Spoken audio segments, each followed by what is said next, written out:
All right, today we are cracking open one of the most disturbing and, frankly, strangest files in American history, Project MKUltra. For 20 whole years, the CIA was running a top-secret program to, believe it or not, find the key to controlling the human mind.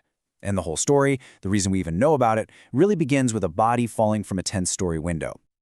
So, let's set the scene. It all kicks off with a mystery. The year is 1953. We're deep in the Cold War, and a top government scientist turns up dead. The official story, they called it a suicide. But the truth? Well, the truth was a whole lot weirder.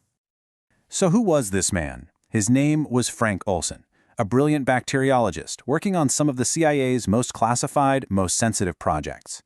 But here's the thing. Just 9 days before his death, he was at a secret agency retreat, and somebody spiked his drink with LSD.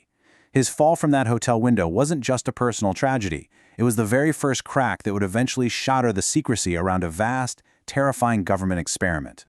You see, Frank Olson's death, it wasn't just some tragic, isolated event. No, it was a direct consequence of his work on a program so secret and so deeply unethical that its name would eventually become infamous, totally synonymous with government conspiracy, Project MKUltra.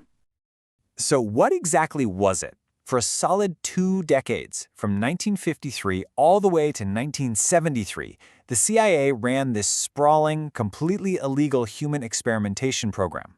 And their ultimate goal? Nothing short of mastering the art of mind control, all to get a leg up on the Soviets. Now, to really get a grip on MKUltra, you have to understand the sheer paranoia that birthed it. The CIA was convinced that the Soviets were using some kind of advanced brainwashing techniques on American POWs. So under Director Allen Dulles, they launched their own program with some pretty chilling goals. Their holy grail was a perfect truth serum. They wanted to learn how to brainwash enemies, and they even hoped to create programmable assassins. And the methods they used to try and get there? It's stuff straight out of a horror movie.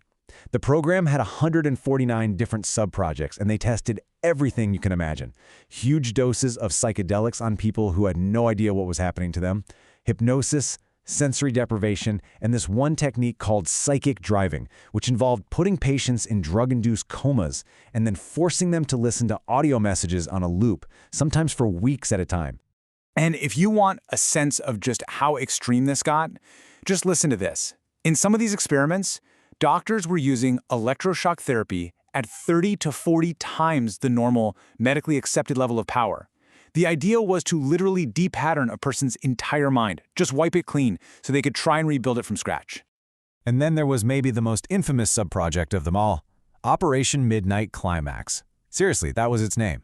The CIA set up these fake brothels in New York and San Francisco. They'd hire prostitutes to lure men back, secretly dose their drinks with LSD, and then have agents just watch them from behind one-way mirrors, taking notes on their every move, all to see how they could be manipulated during an interrogation. So you're probably wondering, who were these human guinea pigs?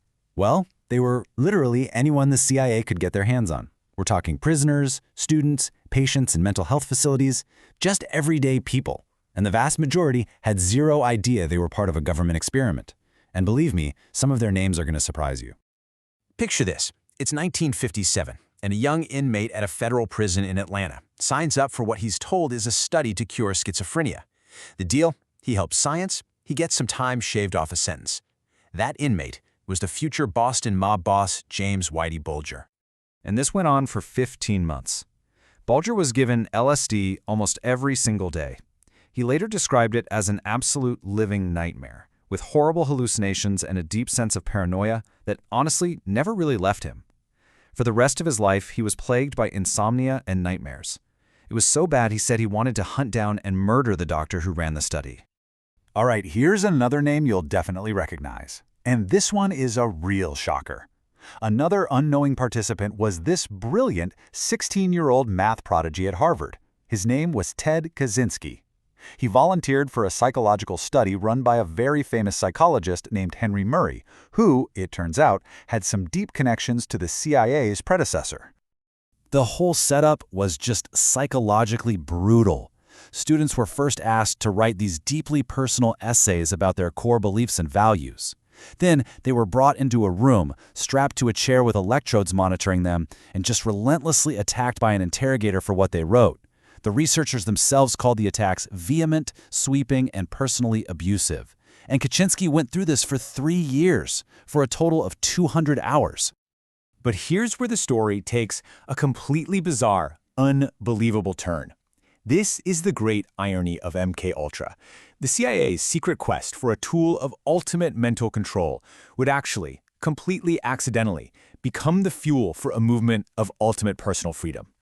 Let me introduce you to a guy named Ken Kesey. While he was a student at Stanford, he saw an ad for paid drug studies at a local hospital. He signed up, and they gave him LSD, psilocybin, and mescaline. He had no idea at the time, but the study was secretly being funded by the CIA. And those experiences, they directly inspired him to write his legendary novel, One Flew Over the Cuckoo's Nest. I mean, you really can't make this up. Think about the twist here. The CIA hoped LSD would be a weapon to control people, to break their minds, but in the hands of people like Ken Kesey and his friends, the merry pranksters, it became a tool for expanding consciousness, for breaking free from the rules of society. The CIA accidentally helped launch the entire psychedelic movement of the 1960s.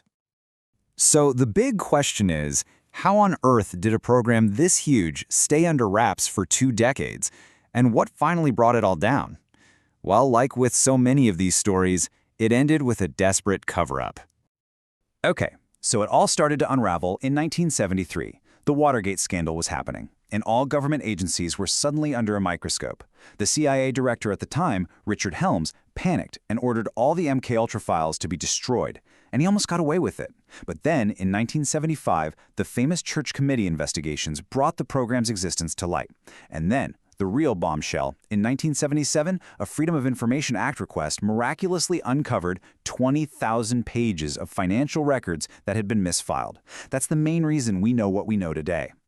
And that brings us full circle, right back to where we started, Frank Olson. Once the program was exposed, his family was finally told the truth about what happened. They ended up receiving a settlement of $750,000 from the government, and they even got a personal apology from President Gerald Ford, finally closing one of the darkest, most personal chapters of this whole saga. But to really understand the why behind MKUltra, we have to pull the camera back a bit, because this program wasn't created in a vacuum. It was born from a very real, very deep-seated fear of what the Soviets were already doing. You see, the US and the Soviets were locked in this psychic arms race, but they took very different paths. While the CIA was all about chemical agents, using drugs like LSD to sort of blast away the mind, the Soviets were fascinated with something they called psychotronics, this idea of using things like electromagnetic energy to influence the human brain from a distance. And the Soviets were not messing around. Declassified reports suggest they poured over $1 billion into this kind of research. They looked into using radio frequencies to implant thoughts into people's heads. The KGB sponsored research into telepathy for spying. And they had a secret poison lab, literally called Laboratory 1, dedicated to creating untraceable assassination tools. And unlike in the US, most of these Russian files have never been declassified. And that's what this whole story really leaves us with, right? A really tough question. When you're facing an enemy that you believe is capable of anything, what actions are justified in the name of national security? And where do you draw the line? At what point does that search for an advantage become a fundamental violation of human rights? It's a question that the Cold War forced on us, and one we are absolutely still grappling with today.